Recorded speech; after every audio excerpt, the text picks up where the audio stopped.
Hi hello welcome back to my another mini vlog. ನಾವಿವತ್ತು ಬೆಳಗ್ಗೆ ಬೇಗ ಇದ್ದು ಬಾಗಿಲಿಗೆಲ್ಲ ನೀರು ಹಾಕಿ ರಂಗೋಲಿ ಬಿಟ್ಟು ದೇವ್ರ ಪೂಜೆನೆಲ್ಲ ಬೇಗ ಮುಗಿಸ್ಕೊತಾ ಇದ್ದೀನಿ. ಯಾಕಂದರೆ ನಾವಿವತ್ತು ಮಾಕ್ಲಿ ಹತ್ರ ಇರೋ ಆಂಜನೇಯನ ದೇವಸ್ಥಾನಕ್ಕೆ ಹೋಗೋಣ ಅಂದ್ಬಿಟ್ಟು ಹೋಗ್ತಾ ಇದ್ದೀವಿ.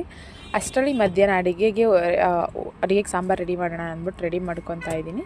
ಏನು ಅಂದರೆ ಉಪ್ಸಾರು ಮಾಡೋಣ ಅಂದ್ಬಿಟ್ಟು ರೆಡಿ ಮಾಡ್ತಾಯಿದ್ದೀವಿ. ಇಷ್ಟು ತೊಗರಿಕಾಳು ತೊಗೊಂಡು ಅದಕ್ಕೆ ಒಂದು ಸ್ವಲ್ಪ ನೀರು ಹಾಕ್ಬಿಟ್ಟು ಹಸಿಮೆಣ್ಸಿನ್ಕಾಯಿ, ಟೊಮೊಟೊ ಹಣ್ಣು, ಉಪ್ಪು ಎಲ್ಲ ಹಾಕ್ಸ್ಕೊಂಡು ಚೆನ್ನಾಗಿ ಕೂಗಿಸ್ಕೋಬೇಕು. ಅದೇ 2 ವಿಷಿಲ್ ಹಾಕ್ಸ್ಕೊಳ್ಳೋಣ. ಅಷ್ಟರಲ್ಲಿ ಇದಕ್ಕೆ ರುಬ್ಬಕ್ಕೆ ಏನೇನೆಲ್ಲ ಐಟಮ್ಸ್ ಬೇಕು ಅಂದರೆ ಕಾಯಿ, ಕಡಲೆ, ಮೆಣಸು, ಜೀರಿಗೆ, ಬೆಳ್ಳುಳ್ಳಿ, ಸ್ವಲ್ಪ ಹುಣಸೆಹಣ್ಣು, ಕೊತ್ತಂಬರಿ ಸೊಪ್ಪು ತೊಗೊಂಡಿದ್ದೀನಿ.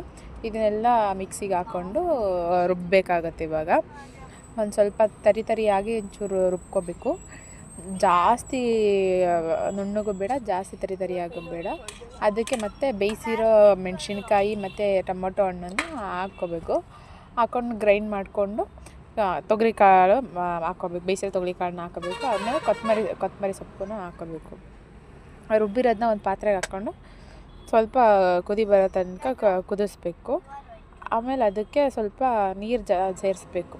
ನೀರು ಸೇರಿಸಿ ಅದು ಯಾವುದು ತೊಗರಿಕಾಳನ್ನ ಬೇಯಿಸ್ಕೊಂಡಿರ್ತೀವಲ್ಲ ಆ ನೀರು ಅದನ್ನು ಸೇರಿಸ್ಕೊಂಡು ಚೆನ್ನಾಗಿ ಕುದಿ ಬರೋವರೆಗೂ ಕುದಿಸ್ಬೇಕು. ಆವಾಗ ಅದು ರುಚಿಯಾದ ಉಪ್ಸಾರು ರೆಡಿಯಾಗಿರುತ್ತೆ.